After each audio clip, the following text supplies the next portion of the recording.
First, I'm going to offer a prayer before I begin my presentation.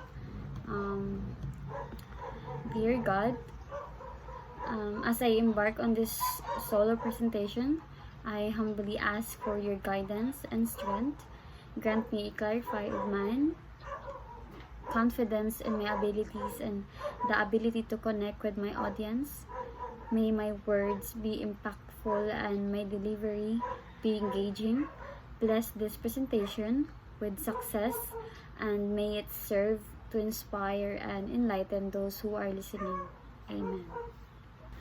So good day. I'll be providing a talk about the Strongyloides fuelleborni, including what it is, route of transmission, life cycle, egg feature, treatment, and where Strongyloides fuelleborni may be found, and fuelleborni clinical manifestation. So, Strongyloides fuelleborni is a parasitic nematode that primarily infects non-human primates, including baboons, chimpanzees, and gorillas. While it's less common, it can also infect humans, typically in tropical regions where these primates live. This parasite has a complex life cycle involving both free living and parasitic stages. The infective stages for human typically involve penetration of the skin by larvae found in contaminated soil. Once inside the body, the larvae migrate through the bloodstream and eventually reach the lungs, where they penetrate into the alveoli and are coughed up into the throat. From there, they are swallowed and reach the small intestine, where they mature into adult worm. The females produce eggs which hatch into larvae that can either be passed out in feces or reinfect the host by penetrating the intestinal wall. In humans, strongyloidiasis, the infection caused by Strongyloides fuelleborni can range from asymptomatic to severe. Mild infections may cause symptoms such as abdominal pain, diarrhea, and skin rash, while severe infection can lead to hyperinfection syndrome or disseminated disease, especially in immunocompromised individuals. Hyperinfection syndrome occurs when the larvae proliferate uncontrollably throughout the body, potentially affecting multiple organs and leading to the life-threatening complication. And overall, while Strongyloides fuelleborni infection in humans are relatively rare compared to other species of Strongyloides, they can cause significant morbidity and mortality, particularly in vulnerable populations. Therefore, awareness and early diagnosis and appropriate management are essential for controlling the spread and impact of this parasitic infection. So, the life cycle of the Strongyloides fuelleborni begins with the release of eggs in the feces of infected hosts. These eggs hatch in the soil, releasing larvae that can infect hosts through skin penetration or ingestion. Once inside the host, larvae migrate to the lungs and then the intestine, where they mature into adult swarm. The adult female produce eggs which hatch into larvae that are either passed in feces or can develop into infective larvae within the host tissues, perpetuating the cycle. So in the life cycle of Strongyloides fuelleborni, the infective form for humans is the larvae. So in egg, adult female worms living in the small intestine of the host release eggs. These eggs hatch within the intestine, releasing raditiform larvae. So the raditiform larvae, once released from the eggs, the radiatiform larvae can develop into one of two forms. So they can either be passed out in the feces or develop into infective filariform larvae in the environment, or they can mature into infective filariform larvae within the intestine, leading to autoinfection, a unique feature of the Strongyloides species. So in infective filariform larvae, these infective larvae, whether develop in the environment or within the host intestine, they are the stages that can penetrate the skin of the host, usually through bare feet, leading to infection. Once inside the host's body, they migrate to the lungs and penetrate the alveoli, ascend the respiratory tree to the pharynx, and then swallowed, reaching to the small intestine. And the adult worm, in the small intestine, the filariform larvae mature into adult male and female worm. So the females produces egg, completing the cycle. So the infective stages for human is primarily the filariform larvae, which can penetrate the skin upon contact with contaminated soil or mature within the host intestine through autoinfection. Next is the mode of transmission of the Strongyloides fuelleborni. So it involves several steps. So we have the environmental contamination. So the Strongyloides fuelleborni eggs are passed in the feces or infected hosts, which typically include non-human primates like baboons, chimpanzee, and gorillas. This egg can contaminate the soil in areas where infected primates defecate. Next is the development of larvae. So the under favorable condition in the soil, the eggs hatch and develop into rhabditiform larvae. Next is the filariasis.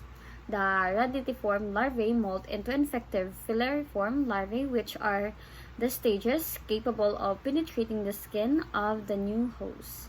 Next is the skin penetration. Become infective when they come into contact with contaminated soil, typically through bare skin contact, such as walking barefoot. The infective filariform larvae penetrate the skin, usually in the feet or legs. So next is the migration. Once it is inside the human host, the larvae migrate through the bloodstream to the lungs. From there, they travel up the respiratory tree to the pharynx, and when they are swallowed, and then they reach the small intestine. The maturation and reproduction. So in the small intestine, the larvae mature into adult worm. The female adult worm produce eggs, which hatch into rhabditiform larvae, completing to complete the life cycle of the parasite or the Strongyloides fuelleborni. Overall, the primary mode of transmission of Strongyloides fuelleborni to the humans is that through skin penetration, and by the infective form of the filariform larvae found in contaminated soil. So next is the feature of the egg of the Strongyloides fuelleborni. So the egg of the Strongyloides fuelleborni it has oval shape and typically measure around 50 to 60 micrometers in length. It has a thin transparent shell with internal contents that contain the developing larvae. These eggs are usually found in the feces of infective individuals and are important for diagnosis through microscopic examination. Next is the treatment.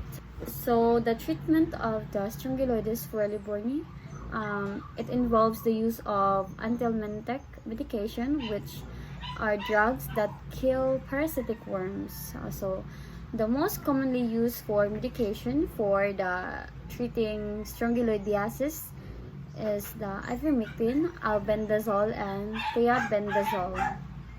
So ivermectin, this medication is highly effective against Strongyloides fuelleborni and is often considered the drug of choice for the treatment. The ivermectin works by paralyzing and killing the parasites.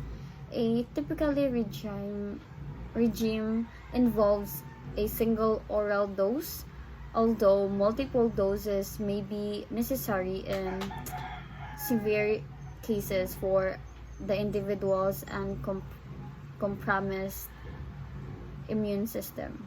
Next is the albendazole. The albendazole is another anthelmintic medication that is sometimes used to treat strongyloidiasis.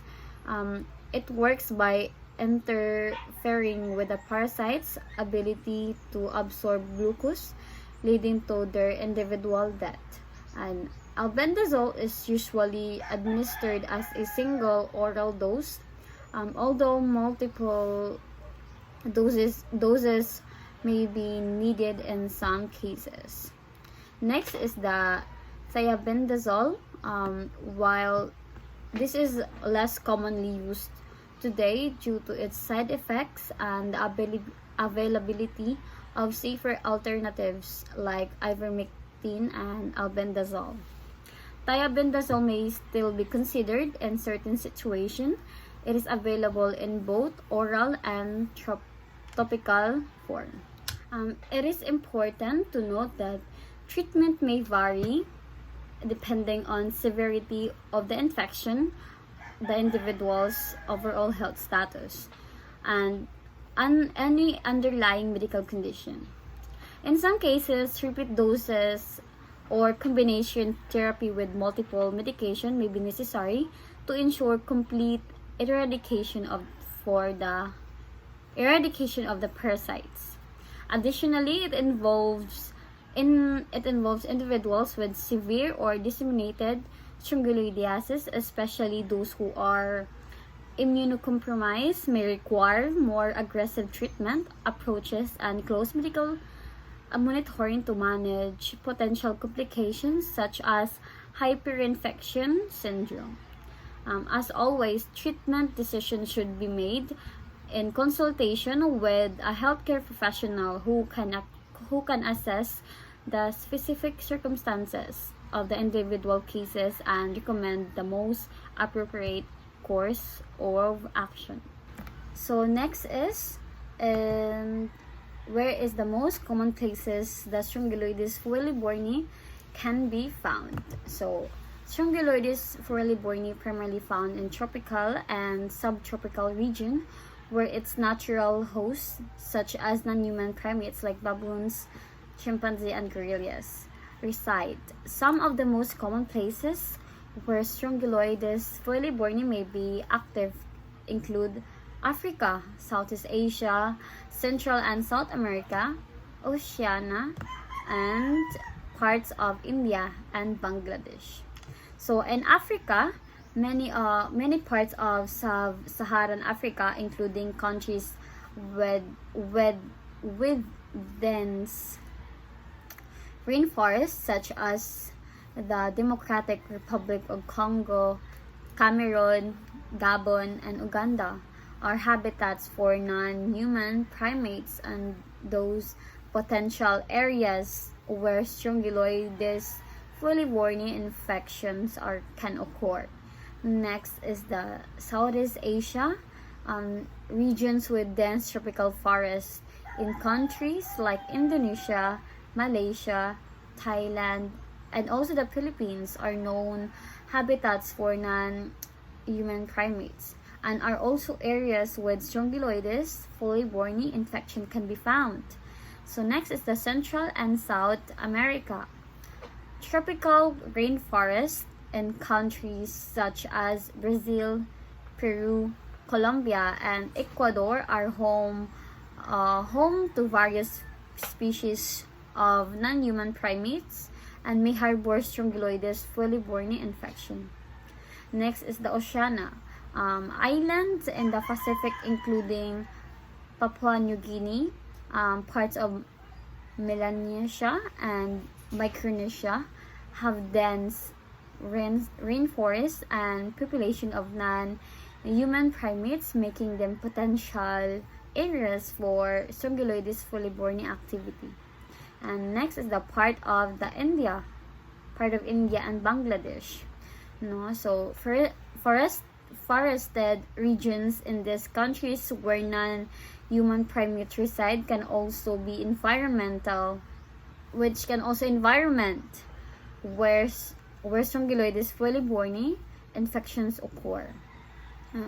It is important to note that while Strongyloides fuelleborni infection are more commonly associated with non-human primates, particularly in their natural habitats, they can also infect humans, especially in areas where there is close contact between humans and infected primates of contaminated soil. Therefore, individuals traveling to or living in this region should be aware of the potential risk of infection and take appropriate precaution to prevent exposure.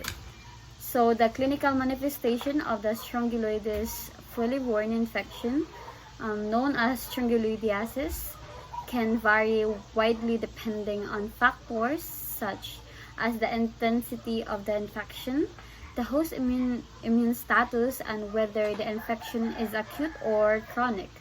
Here are some of the clinical manifestations commonly associated with Strongyloides fuelleborni infection. So, in asymptomatic infection, many individuals infected with Strongyloides fuelleborni may remain asymptomatic or have only mild symptoms, particularly in cases of low-intensity infection. So next is the gastrointestinal symptoms. Common gastrointestinal symptoms of strongyloidiasis may include abdominal pain, diarrhea, which can be intermittent or chronic, nausea, vomiting, and bloating. These symptoms are typically milder in acute infection but may become more pronounced in chronic infection. So next is the respiratory symptoms. During the migration of larvae through the lungs, respiratory symptoms such as coughing or wheezing may occur. These symptoms are usually transient and resolve as the larvae move further into digestive tract. Next is the skin manifestations. Some individuals with strongyloidiasis may experience skin symptoms such as itching, rash, pruritic erythematous papules, or localized inflammation at the site of larva. Penetration, particularly in there is significant larval migration through the skin. Systemic symptoms. In severe cases, systemic symptoms may develop, including fever, malaise, weight loss, and fatigue. These symptoms are more commonly associated with chronic infection or hyperinfection syndrome. So, hyperinfection syndrome, immunocompromised individuals such as those with HIV/AIDS or receiving immunocompressive therapy are at risk of developing hyperinfection syndrome. This condition occurs when there is uncontrolled replication of the parasite, leading to an increased burden of larvae throughout the body. Symptoms of hyperinfection syndrome can include severe abdominal pain, respiratory distress, septic shock, and multiple organ failure. Hyperinfection syndrome can be life-threatening if not promptly recognized and treated. So next is the disseminating strongyloidiasis. In rare cases, strongyloides fuelleborni infection can disseminate to other organs beyond the gastrointestinal and the respiratory tracts, leading to a condition known as disseminated strongyloidiasis. This disseminated infection can involve various organs, including the central nervous system of the CNS, liver, kidney, and heart, and may present with a range of symptoms depending on the organs affected. Overall, the clinical manifestation of the Strongyloides fuelleborni infection can vary widely, and diagnosis may be challenging due to non-specific nature of many of the symptoms. Therefore, healthcare providers should maintain a high index of suspicion for strongyloidiasis, especially in individuals with risk factors such as travelers, travel to endemic region, or immunocompromised status. And appropriate diagnostic testing should be pursued when indicated. So the all wrap up about the Strongyloides fuelleborni is present a fascinating yet potentially concerning aspect of parasitology, particularly in regions where its natural hosts, non-human primates, reside. This parasitic nematode follow a complex life cycle, with infective larvae being the primary form responsible for human infection. While human cases are relatively rare compared to other strongyloid species, the potential for severe complication, especially in immunocompromised individuals, underscores the importance of understanding and addressing this parasite. So the transmission of strongyloides highlights the interconnectedness between humans and animal health, particularly in areas where humans and non-humans primate share habitats. Prevention strategies such as avoiding contact and contaminated soil and practicing good hygiene are essential for reducing the risk of infection. And also, additionally, early diagnosis and appropriate treatment with an anthelmintic medication like ivermectin or albendazole are crucial for managing infections and preventing the progression to severe form of the disease. As we continue to explore the study of the parasitic infection like Strongyloides fuelleborni, it becomes increasingly clear that multidisciplinary approach involving collaboration between healthcare professionals, veterinarians, environmental scientists, and communities is essential for effectively controlling and mitigating the impact of these parasites by raising awareness or implementing preventive measures and advancing research treatment option. So we can work toward minimizing the burden of strongyloids fuelleborni and improving the health and well-being of the affected individuals and the communities worldwide. So that's all for my discussion about the Strongyloides fuelleborni, and I hope you guys understand about the discussion that I share. So thank you for listening and have a good day.